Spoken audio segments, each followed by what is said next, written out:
Hi, everyone. One of the topics that seems to be at the forefront of news stories, social media discussions, and society more generally is the issue of climate change.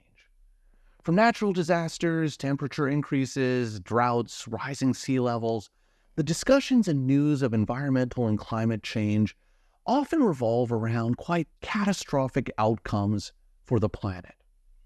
Now, today's video isn't going to be talking about environmental change per se, but rather the impact that climate change is having on the psychology and mental well-being of people.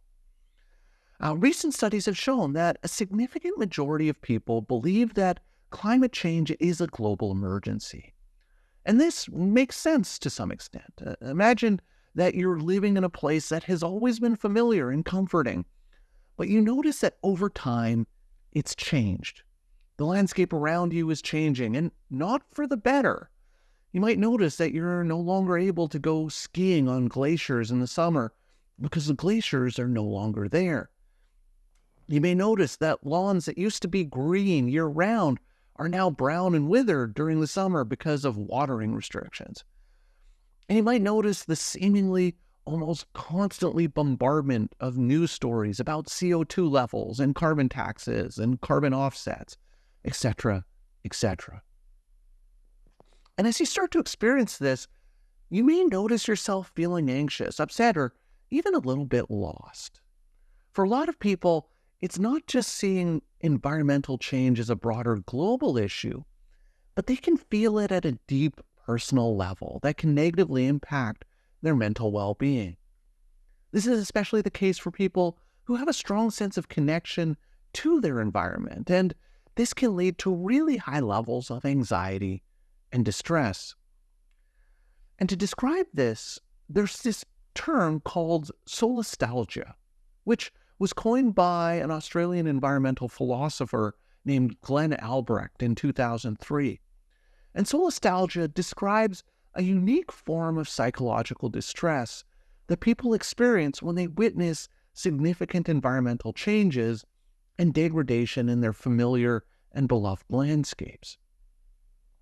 It's that feeling of unease and sadness and anxiety that comes up when people see that the environment around them is deteriorating due to factors like climate change, deforestation, urbanization, pollution, or other forms of environmental destruction. The distress stems from a deep emotional connection to a place that's undergoing transformation and a sense of loss or disconnection from the environment that leads to this anxiety, stress, and depression. So, some of the symptoms of solastalgia are a deep sense of grief or loss associated with the changing landscape that used to be familiar. Chronic stress associated with ongoing environmental changes that can cause symptoms like insomnia. A sense of helplessness over the person's inability to stop or have any influence over these environmental shifts.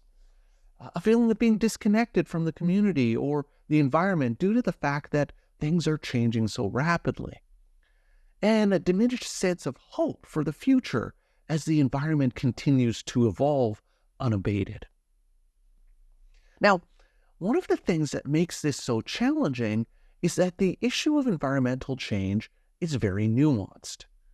You can say we shouldn't exploit natural resources, we shouldn't be mining or drilling for oil or farming livestock, but human beings in our society relies on many of these resources for our day-to-day functioning. It's not so easy as to just say we should stop doing these things. And this nuance can lead to feelings of guilt or anger about the impact that humanity has had on the planet.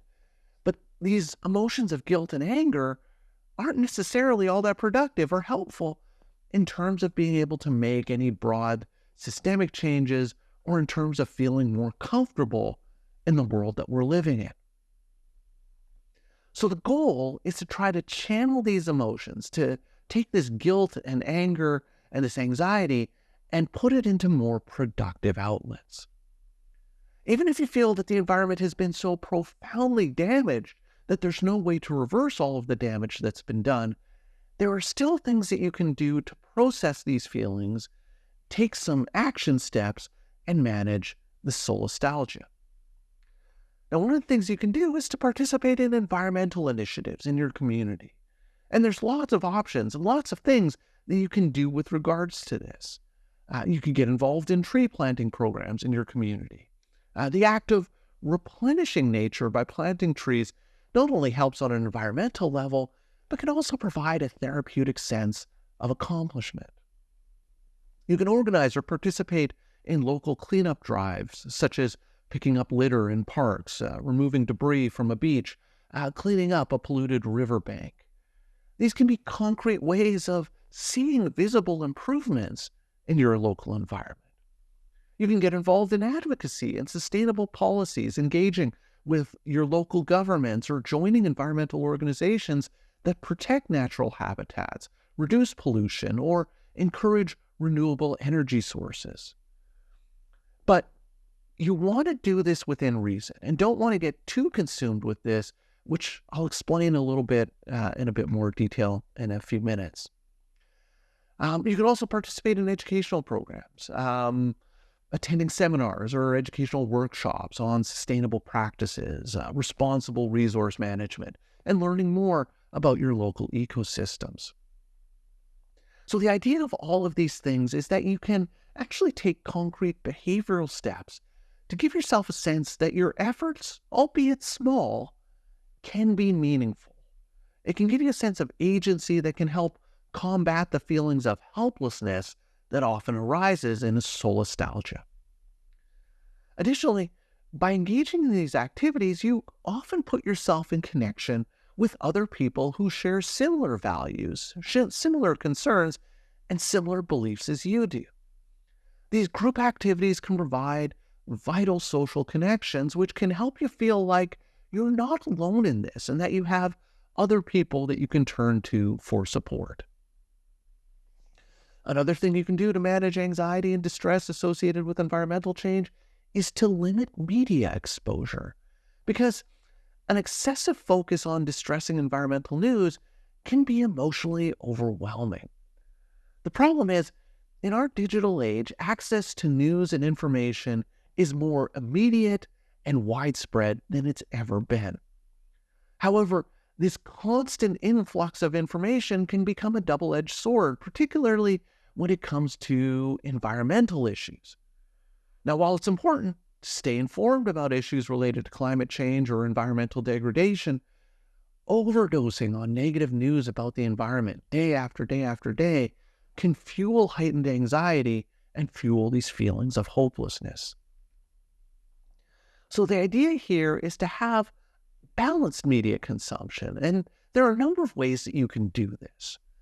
The first is to make sure you're diversifying your sources of media.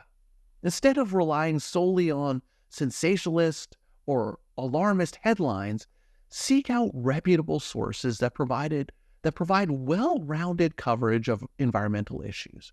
Focus on media and media outlets that also emphasize solutions, scientific advancements, and positive stories, along with all of the challenges that are being reported. Another thing you can do is to limit your exposure by setting boundaries on how much time you spend consuming distressing environmental news. Set aside specific time slots in your day for catching up on environmental issues, and avoid constant updates that can overwhelm you. Limit how many environmental news sites you're getting notifications from so that you're not constantly being bombarded with information at all times of the day. You can also make some efforts to seek uplifting content. Expand your media consumption with information that inspires hope and action. Make an effort to look for stories of communities making positive environmental changes, people who are advocating for sustainability, or scientific innovations that promise a more sustainable and positive environmental future. At its core, solastalgia has a lot of worry built up inside of it. Worry about the environment, worry about the future for the planet, worry about all of the catastrophic environmental outcomes that we may be facing. And just like with any worry topics, there are some very effective tools that you can use to recognize and manage worry about the environment. Things like improving awareness and recognizing these types of worries early on, building your tolerance for uncertainty, identifying and challenging unhelpful beliefs you have about the potential benefits of environmental worries, and cognitive exposure as a way of facing the worries head on and processing the anxiety and the emotion out of these worries. Now, I've done a number of videos on these topics, and I'll put links to all of those videos in the video description down below. Environmental change, it's something that we're all facing, and it has the potential for profound implications on our mental well-being. But we have the ability to address and cope with the feelings of anxiety, hopelessness, and despair through taking positive actions, limiting media exposure, and directly addressing our worries about environmental change head on. And if you want to learn more about effective tools for managing not just environmental worries, but worries about any topic, I'd encourage you to check out this video. So that's all for today's video. As always, thank you for making it all the way to the end of this video, and I'll see you in the next one.